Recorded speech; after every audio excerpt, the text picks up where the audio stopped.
Hello, my name is Jennifer. When I was little, I remember looking up out of my crib as a little child, very little, and wondering what kind of world is out there. And the thought came to me that this is a big world, and do I have a part in it? I was raised in a hippie home. My mom and dad were practicing Buddhists, and my father was a musician, and my mom stayed at home, and she tried to make things work and take care of my sister and I. And we didn't have a lot of money, but um, we didn't have a lot, but we had each other. My parents, they were both raised in a Christian family. My father was Greek Orthodox, and my mother was in a Methodist family, and both of them received a lot of disappointment and I guess verbal abuse in the family lifestyle that they were living in. So they shunned the church. They didn't want to be a part of the church. They rejected all the teaching that they were given growing up, and they wanted to find their own God, their own spirituality. I don't know how to I'll say that. But they're very loving. I know a lot of my past, I don't remember. My mind just blocked a lot of that out from trauma and things that happened to me. But I do have some memories, and but they didn't stay married very long, and eventually they got a divorce when I was very young. And that's when things really got hard, especially for me and my sister. There was times where I do recall that I was physically molested when I was about 3 or 4 years old, when my mother was having a party with her friends, and they were doing drugs back then, and this is in the 1970s, so they were hippies, and they got involved a lot of the things that hippies do. And when my parents were separated, I was molested in my bedroom when I was playing with my toys. And from that day on, I was a different person. Didn't know God was watching over me, but I do know that I made a decision that day when that happened that I was never gonna, whenever my mom would have her parties, I was never gonna sit in my room again. I was going to sit right next to her so that nothing could happen to me, and I knew I'd be watched over and safe. And even though I didn't get to play with my toys and I'd be bored a lot of times, that was my decision, that I just was going to do that because I didn't want to be raped again. And I was 4 years old, and I also told myself I was never going to do drugs, because a lot of times after the parties the next day I'd be so sick, and I just couldn't. I didn't like that at all. The feeling, I didn't like what it left in the house, and I think I was a very spiritual person. I just didn't know it then, and I would discern things, and I just didn't understand. My parents, they divorced. And then my dad came and kidnapped my sister and I when my mother wasn't home, when we were still little, and took us to California with my grandmother, because I had called my grandmother and told her that I was molested. And I tried to tell my mom, but she didn't believe me. So when I told my grandmother freaked out, and then she just came and got us as soon as they could, and because they were living in California. And then that broke my mother down and changed her, and she was like already doing drugs and stuff. So I lived with my father and stepmother, and within the first week that my father introduced us to our new stepmother, he left because he's a musician, and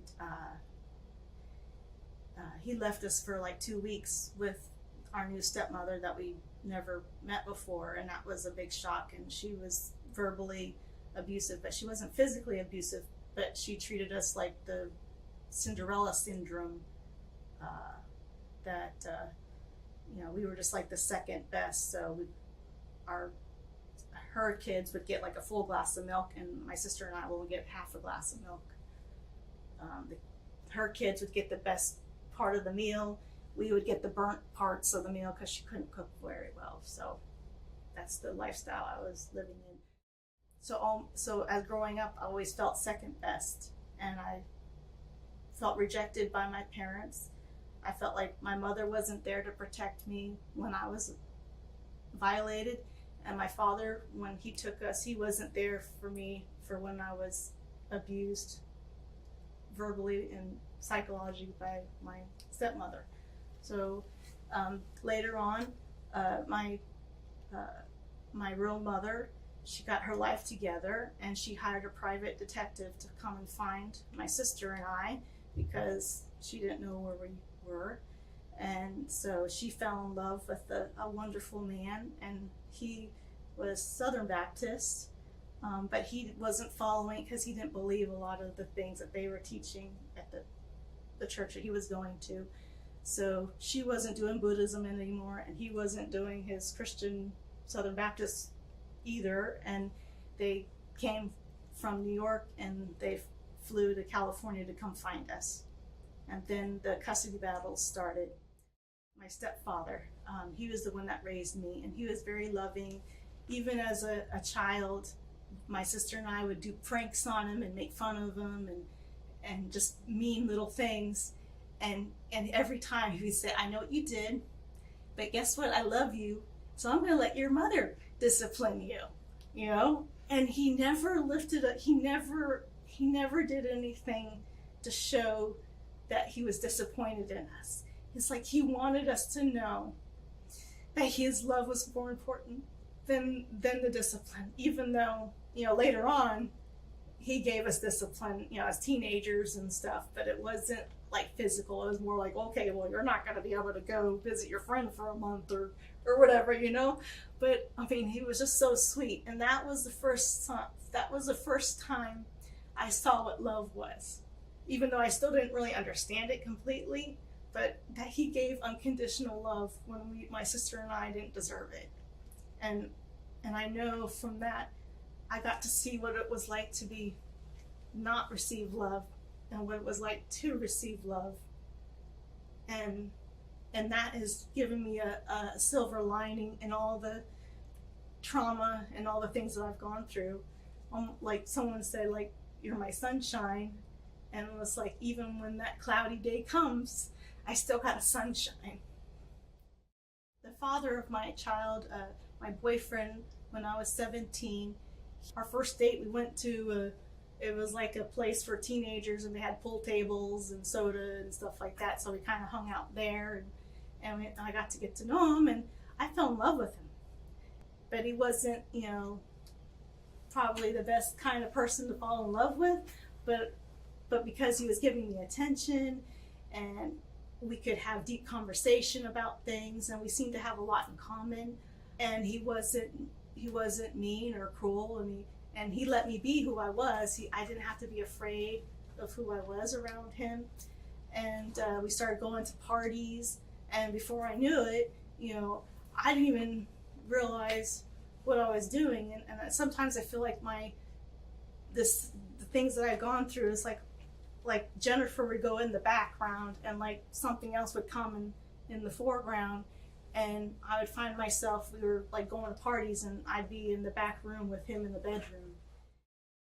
When I found out that I was pregnant, at first I was actually happy in my heart, but I didn't want to admit to myself, because even then I knew I loved children.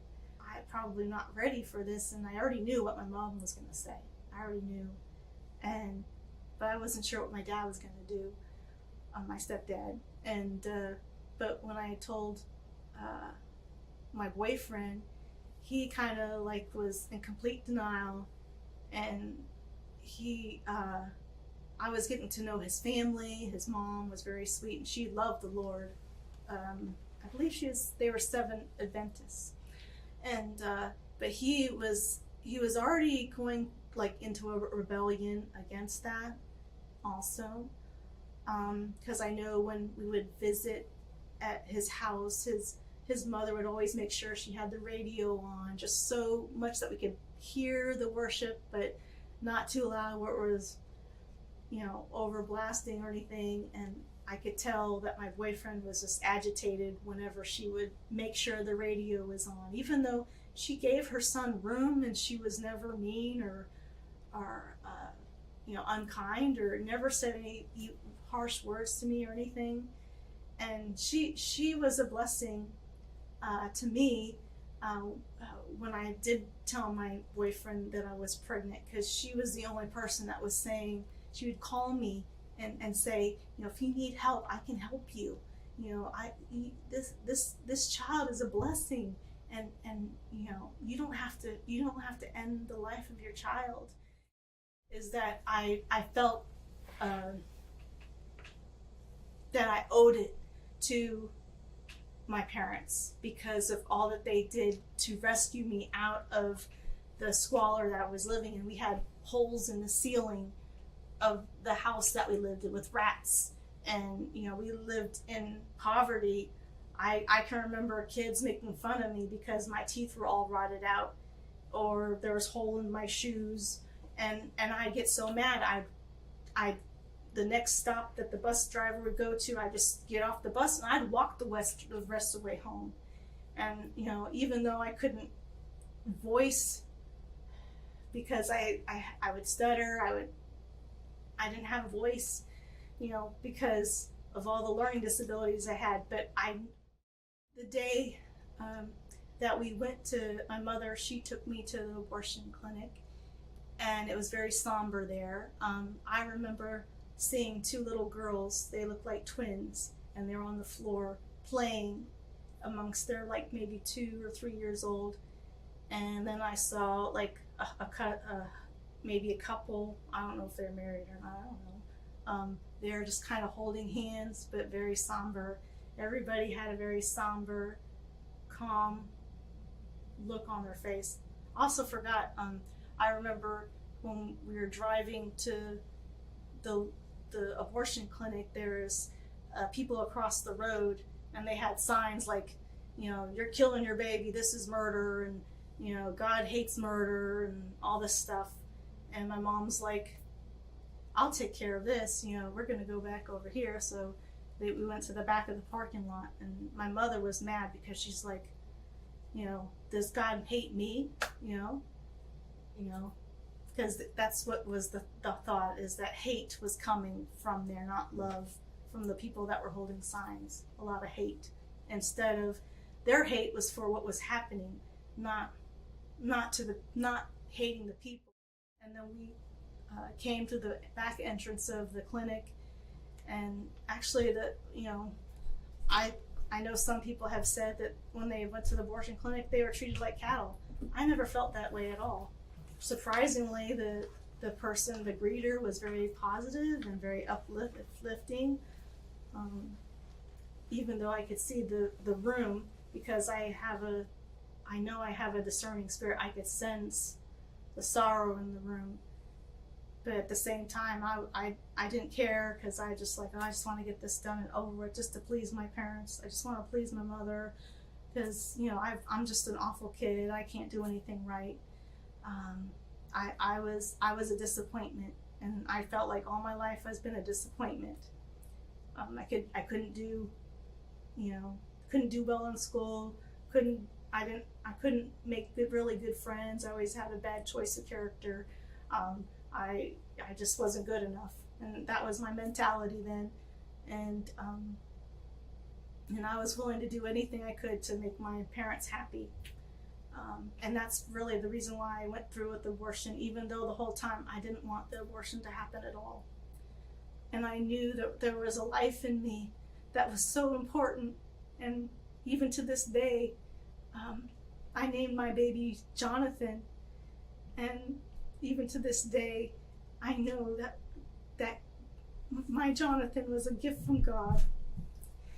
And when I sat there in that abortion clinic, and my mom filled out all the paperwork, and then she had me, sign my name, and she asked me some questions, and then she had me go give the paperwork back to the nurse. They were very kind to me. they didn't treat me very cruelly, and they wanted to make sure I was comfortable. They did a sonogram, and the nurse, held my hand. And my mom, I remember her asking, "Do you want me to be in the room?" And I'm like, "No, I don't want you in the room." Because I felt like I didn't want her to be part of what was going on. I wanted to try to fulfill and sacrifice myself to be the full blame, because I'm the one that caused all the issues. So I should take the full blame. I don't want my mom to be part of the blame. And I remember laying there, and they gave me anesthesia, and I heard, the suction of the machine, because I was they said I was about a little bit less than 8 weeks. And now I know that through understanding and studying that my little baby had a heartbeat. My little baby had a full functioning system. And, I know at 12 weeks babies feel pain, and I hope to God my baby didn't feel pain, but you know what? There was a life in my baby, and God felt the pain. And I felt the pain when it was happening, and I just wanted to go to sleep right then and there when they put the anesthesia. I just wanted my life to be over. I just wanted to go right to sleep and just be done.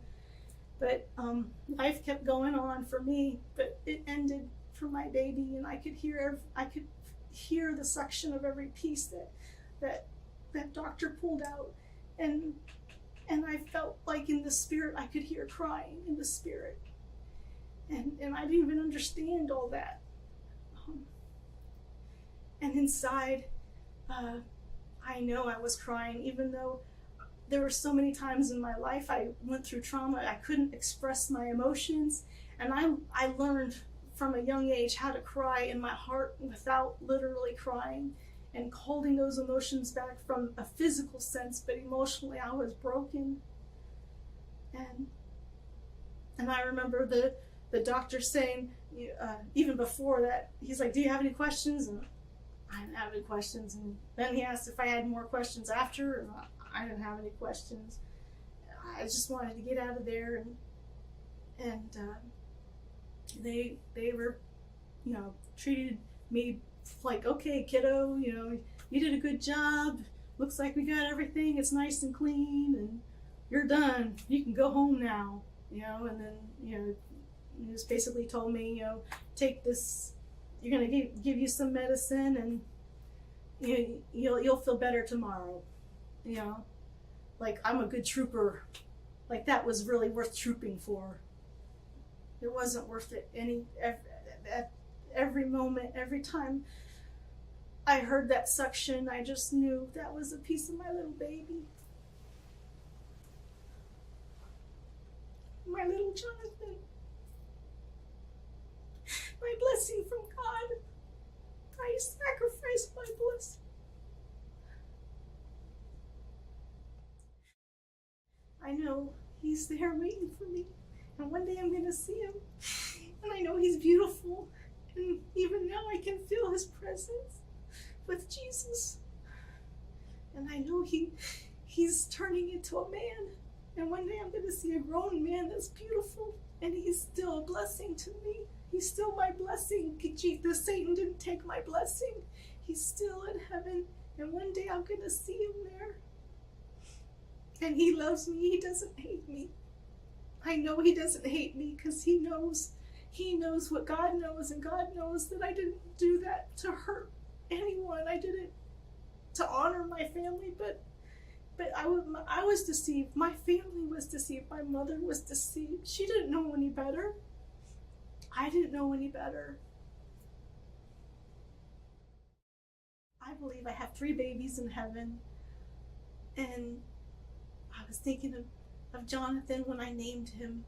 I took a class called Passages that helps women, with post-abortion experiences, and I was thinking, when I named him, I didn't realize what his name meant. And then I decided to finally look up his name and what it meant, and it meant blessing from God. And I realized I gave up my blessing from God. And if I had fought for his life and said no, even if I gave him up for adoption, or, or kept him, I don't know what I would have done, but I know that his life would be such a blessing to this world. I have kids now, and I can see the wonderful things that they're turning into wonderful blessings and having their own families, and I can just think that Jonathan would have been a strong man for the Lord, and I know he would be doing things for the good of all. And after the day after he was aborted, I went back to school, and I remember sitting on the bus to school, and I remember thinking to myself, I'm never going to let anybody make me abort any of my children ever again. I don't care if it's my mom, my dad, I don't care who it is, I don't care if they want to kill me. I'm just going to keep that baby. I don't care what I have to go through. I'm willing to go through it, because I'm not going to let them do that again to me or to any of my children. And I wasn't even a Christian then. I wasn't even thinking about Jesus. I didn't even know Jesus. I didn't even know the Holy Spirit. I didn't know what the Father God, who he was and what he made on this planet, how he made creation. I didn't know him. I had no clue. And yet at the same time, I knew there was a precious life in my womb that he gave me, and I just let it go like it meant nothing. But it meant something to me, and I made that decision. Just like I made the decision never to do drugs, I made that decision. I'm never going to do that again. If I could talk to myself and tell myself, don't do that, Jennifer, I would say, when my boyfriend's mother called and said, I can help you, I would say, go run away to her and get the help you need from her. I would tell her that. I would tell myself that there's something important that's important, and I need to fulfill it, and my job is to keep this baby alive, and not to listen to the lies that in your head, because just because you're hearing things in your head doesn't mean it's from God. But I didn't know God then. But I didn't still have to listen to those voices. I could have said no to those voices, because God gave me free will, and I have the right to choose. I got more heavily involved in the occult. I was asking a lot of questions about different religions, and I was exploring different religions. And I read about Christianity, but I didn't read the Bible, but I was reading a book about the Bible, and I read other books about other religions, so nothing really stuck out. I had an encounter when I was in college, and someone came when I was practicing, and I believe now he was someone involved in the satanic group, but I didn't know at the time. And he came into the piano practicing room, and I don't remember the conversation, but it was just very strange. And then shortly after that, I got in a car accident, but I was okay, and my car was totaled, but I was okay.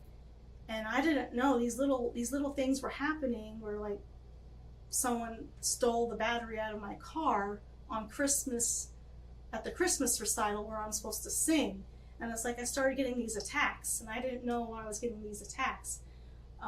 Over a car accident, my battery stolen out of my car, and little did I know, but my boyfriend that was satanic, I knew he was a satanic, but I didn't know he was involved in a coven.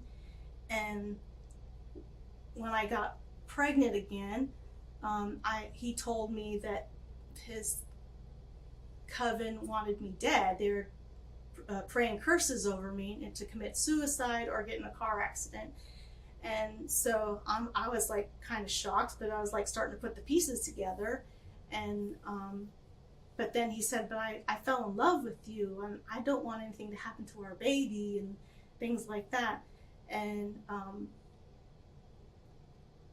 then one thing after another, I ended up getting kicked out of my parents' house, and I had to find a place to live. So I move with his parents at his house, and then I miscarried that child when we went out to like a bar or whatever, and I was dancing, and while I danced, and I was dancing erotically, and I was probably dancing more erotically than normal, which was kind of odd. And I felt something happen, and that's when I realized I miscarried, because later that night I had blood, and I realized I was pregnant, and I lost that child, and that broke me, and I'm like, what's wrong with me,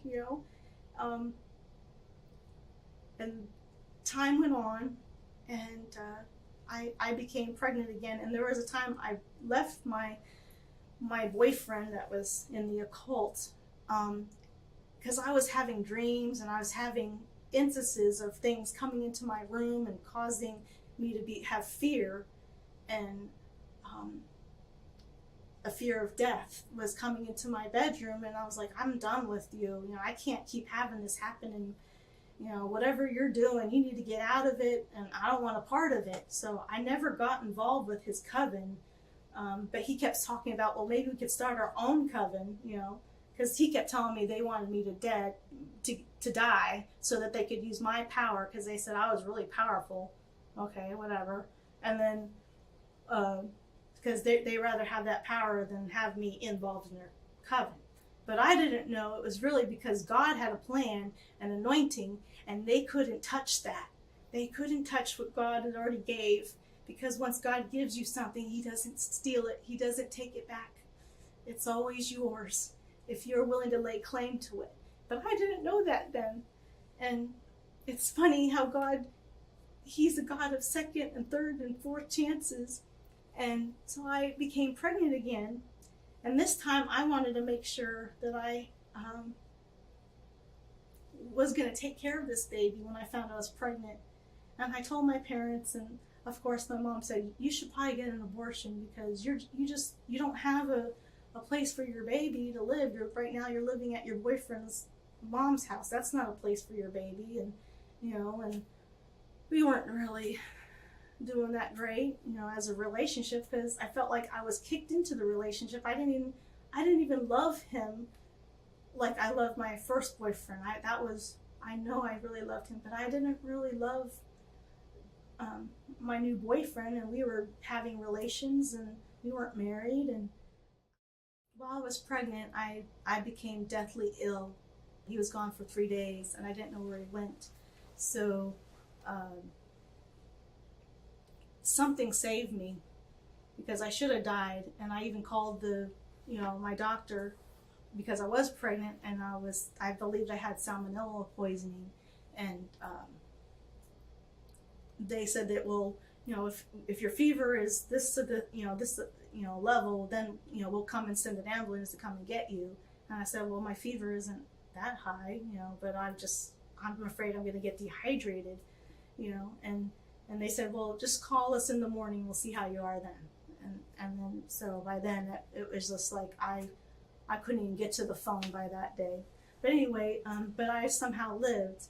And then months later, we married before I had my son. And then when I birthed my son, everybody, not everybody, but a lot of my family wanted to abort him. Well, after he was born, the doctors didn't know this, but he had an AV septal heart defect. And old blood was mixing with new blood, and it was difficult for him to breathe. He would be like, and so I called the nurses, after he was born, and said, there's something wrong, he's not breathing right. And they would ask me questions, and they said, oh, that's normal. So when we went to the 1 month checkup, as soon as our doctor saw him, he said, you need to go to the emergency room right now, just drive your car and meet me there right now. And so when we got to the emergency room, the doctor already had a gurney for my baby, and had everything ready, and they had IVs ready to go, and they just took him as soon as we brought him in the door. And I'm like, what's going on? I don't know what's going on. Well, so it turns to find out he had I think I just said he had an AV septal heart defect, and old blood was mixing with new blood, so therefore it was hard for his body to have oxygen. And all the doctors gave a bad report. They said, your son is going to die. He's not going to live. So don't get close to him. It's not worth it. You could be in the room and be playing with him, and then you leave and come in 5 minutes later and he'd be dead. And that's the report. All the nurses, all the doctors, that's all they said. And that went in one ear and out the other. And I said, no, this is my son, and I'm going to love him as long as I have him. And if I have him for one day, then I'm going to love, and this baby's going to know what joy is for one day. And if I have him even longer, then every day is going to be a day with joy. And that's what I thought in my mind. I didn't say it out loud because I didn't have a voice. So, and I couldn't. I just was very shy and I couldn't talk. But that's what I thought, and I didn't know God was working on me. I didn't know. And I know now, my grandmother and my other grandmas were praying for me, but I know my grandmother, she died like 2 months before my son was born, and I know to this day that it was her prayers being answered that I would get saved. And within a few months of that time, so we were in the hospital with my son from that emergency day for almost a month, and finally they couldn't figure out why my son was living. They kept doing tests. They couldn't figure out why he was alive, and they thought he would have been dead instantly, and that's the way they were perceiving it. But he lived because God had a purpose for his life, and I was ignorant. I didn't know God. I didn't know, but God with love superseded everything that was going on with the enemy, and. One night after I got home, we went to our apartment when I got released from the hospital, and there was an eviction notice on the door of our house, and I only had a week to figure out where I was going to live because my husband at the time didn't pay any of the bills. So what happened is I ended up moving back with my parents, and one night in the middle of the night, it was dark in my room, and I got a call from the doctor saying, things don't look good on the tests that they had done. My parents were yelling at me because why is your husband not finding a place to live? Why is he not being responsible? Why won't he come to visit his son or you? And then my husband at the time, even though we were separated, was yelling at me because why did you choose to live with your parents? You should have just came with me, and all that stuff. Basically, I kept hearing, you should just end your life now and get it done and over with, and you don't have to keep going on with this. And those were the voices I was hearing, but I wasn't laying claim to them. And so, and I was, I've read the Satanic Bible and studied all the Wiccan stuff, and I'm laying there in the darkness of my room, and I just say, most of the stuff I just didn't express verbally, but I did say verbally, God, if you're real, help me now. And that's all I said.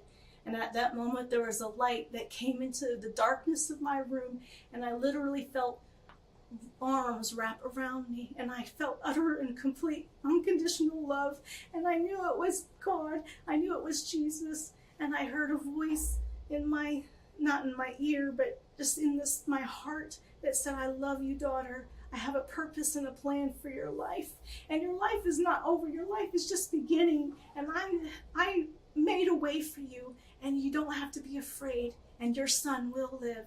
And he said more, of course. And from that day, my life has been changed.